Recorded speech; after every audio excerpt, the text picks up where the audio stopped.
তো বন্ধুরা, এইমাত্র এসআইআরের হিয়ারিং নিয়ে বড় খুশির খবর দিলেন মুখ্যমন্ত্রী মমতা বন্দ্যোপাধ্যায়।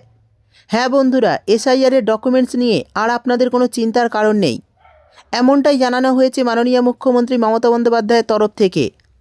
তো বন্ধুরা, মাননীয় মুখ্যমন্ত্রী মমতা বন্দ্যোপাধ্যায় এই মুহূর্তে হিয়ারিং নিয়ে কী ঘোষণা করলো সমস্তটাই জানাবো আজকের ভিডিওতে। তাই ভিডিওটি একটু স্কিপ না করে পুরোটা দেখবেন। আর যদি আপনি আমাদের চ্যানেলে নতুন আসেন, চ্যানেলটি সাবস্ক্রাইব করে পাশের নোটিফিকেশান বেলটি অল করে রাখবেন। তো চলুন ভিডিও শুরু করি। তো বন্ধুরা, আমরা জানি ইতিমধ্যেই নির্বাচন কমিশনের তরফ থেকে 1.5 কোটিরও বেশি ভোটারের লিস্ট কিন্তু প্রকাশ করা হয়েছে। বিশেষ করে লজিক্যাল ডিসক্রিপেন্সির আওতায় থাকা ভোটারদের সংখ্যা রয়েছে 1,20,00,000 কাছাকাছি এবং আনম্যাপড ভোটারের সংখ্যা রয়েছে প্রায় 31 লক্ষের কাছাকাছি। অর্থাৎ মোট 1,51,00,000-এরও বেশি ভোটারদের নাম কিন্তু নির্দিষ্ট পঞ্চায়েত অফিস, ওয়ার্ড অফিস এবং ব্লক অফিসে কিন্তু টাঙানো হয়েছে।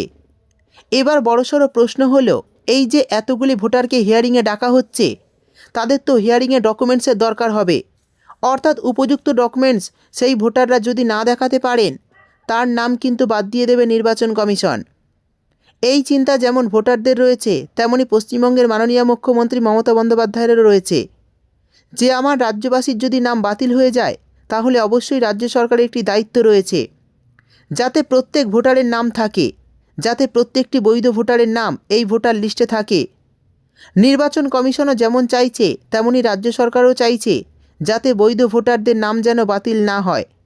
তার জন্য সমস্ত পশ্চিমবঙ্গবাসীদের সুবিধার্থে মাননীয় মুখ্যমন্ত্রী মমতা বন্দ্যোপাধ্যায়ের তরফ থেকে একটি নতুন উদ্যোগ নেওয়া হয়েছে। তো কী উদ্যোগ নেওয়া হয়েছে সেটা কিন্তু এই ভিডিওতে আমি আপনাদের জানিয়ে দেব। তো মাননীয় মুখ্যমন্ত্রী মমতা বন্দ্যোপাধ্যায়ের তরফ থেকে নির্দেশ দেওয়া হয়েছে যে রাজ্যের প্রতিটি BDO office, SDO office, DM office ও গ্রাম পঞ্চায়েতে বাংলা সহায়তা কেন্দ্র চালু হয়েছে, may I help you booth. এই মে আই হেল্প ইউ যে ক্যাম্প চালু করা হয়েছে, এই ক্যাম্পে আপনারা কি কি সহায়তা পাবেন জানেন? শুনলে আপনারাও চমকে উঠবেন। অনেকেই আপনারা জানেন, কিন্তু যারা জানেন না, যাদের নতুন করে হিয়ারিংয়ের নোটিশ আসছে, তারা কিন্তু ডকুমেন্টসের সুবিধাগুলি পাবেন এই ক্যাম্পে, যেটা মাননীয় মুখ্যমন্ত্রীর তরফ থেকে আয়োজন করা হয়েছে। আপনারা নির্দিষ্ট পঞ্চায়েত অফিস থেকে শুরু করে ব্লক অফিস এবং এসডিও অফিস, এমনকি ডিএম অফিসেও এই সুবিধা আপনারা পাবেন। তো এই ক্যাম্পে গিয়ে কি কি সুবিধা পাবেন চলুন এক এক করে দেখে নিই।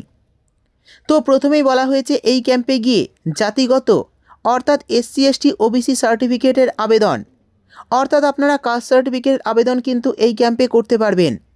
এই ক্যাম্পে কাস্ট সার্টিফিকেটের আবেদন করলে কিছুদিনের মধ্যেই আপনারা সেই সার্টিফিকেটটি ডাউনলোড করতে পারবেন। আর সেই সার্টিফিকেট নিয়ে আপনারা হিয়ারিংয়ে গেলে কিন্তু আপনাদের সহজেই নাম নতুন SIR তালিকায় উঠে যাবে। ধরুন আপনার হিয়ারিংয়ের ডেট রয়েছে ফেব্রুয়ারি মাসের 4 তারিখ, তো সেই ডেটে যদি আপনারা না যান, তারপরেও কিন্তু আপনারা সুযোগ পাবেন। তো তারপরে কিন্তু আপনারা এই যে জাতিগত শংসাপত্র অর্থাৎ কাস্ট সার্টিফিকেটের জন্য আবেদন করেছিলেন ক্যাম্পে, সেখান থেকে সেই কাস্ট সার্টিফিকেটটি ডাউনলোড করে তারপরে কিন্তু হিয়ারিংয়ে নিয়ে যেতে পারবেন। আর হিয়ারিংয়ে নিয়ে গেলে কিন্তু সহজেই আপনার নাম নতুন SIR তালিকায় উঠে যাবে। তো মে আই হেল্প ইউ ক্যাম্পে আবেদন জানাতে পারবেন, আর এই সুবিধাটি কিন্তু আপনারা পাবেন। এরপর বলা হয়েছে জন্ম মৃত্যু সার্টিফিকেটের আবেদন, অর্থাৎ এই ক্যাম্পে আপনারা জন্ম সার্টিফিকেট অর্থাৎ বার্থ সার্টিফিকেটের জন্য আবেদন করতে পারবেন। সেই সঙ্গে মৃত্যু সার্টিফিকেট অর্থাৎ ডেথ সার্টিফিকেটের জন্য আবেদন করতে পারবেন। ধরুন আপনার বাবা বা মা যে মারা গেছেন বা যিনি মারা গেছেন, তার ডেথ সার্টিফিকেটের জন্য কিন্তু আপনারা এই ক্যাম্পে আবেদন করতে পারবেন। আমরা জানি জন্ম সার্টিফিকেট নিয়ে গেলে কিন্তু সহজেই নতুন SIR তালিকার ফাইনাল লিস্টে নাম উঠে যাবে, কোনো অসুবিধা হবে না। এরপর বলা হয়েছে রেশন কার্ডের জন্য আবেদন। তো রেশন কার্ডের জন্য আপনারা আবেদন করতে পারবেন এই মে আই হেল্প ইউ ক্যাম্পে। এই ক্যাম্প কিন্তু আমি আপনাদের আগেও বলেছি, BDO office, SD office, DM office ও গ্রাম পঞ্চায়েতে বাংলা সহায়তা কেন্দ্র চালু করা হচ্ছে এই may I help you booth. সেখানে কিন্তু আপনারা এই সমস্ত সুবিধা পেয়ে যাবেন।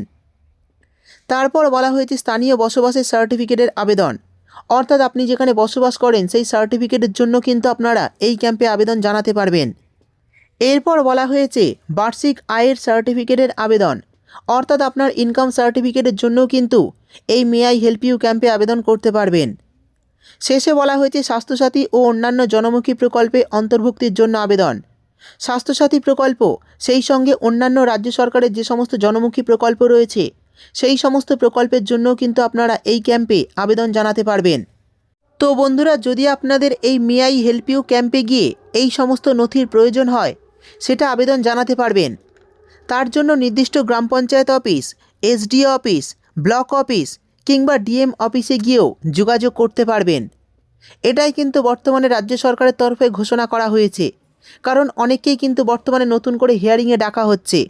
তো যাদের নতুন করে হিয়ারিংয়ে ডাকা হচ্ছে তাদের উপযুক্ত নথি কিন্তু অবশ্যই দেখাতে হবে। তো এই সমস্ত নথিগুলি যদি আপনারা may I help you camp থেকে সহজেই পেয়ে যান, তাহলে আপনাদের নাম কিন্তু এসআইআরের ফাইনাল লিস্টে তুলতে বা হিয়ারিংয়ে নিয়ে যেতে এইসব ডকুমেন্ট কোনো অসুবিধা হবে না। এই বিষয়ে যদি আপনাদের কিছু জানার থাকে তাহলে অবশ্যই কমেন্ট করবেন। ভিডিও ভালো লাগলে একটি লাইক দিয়ে চ্যানেলটি সাবস্ক্রাইব করে দেবেন। দেখা হবে পরের একটি ভিডিওতে।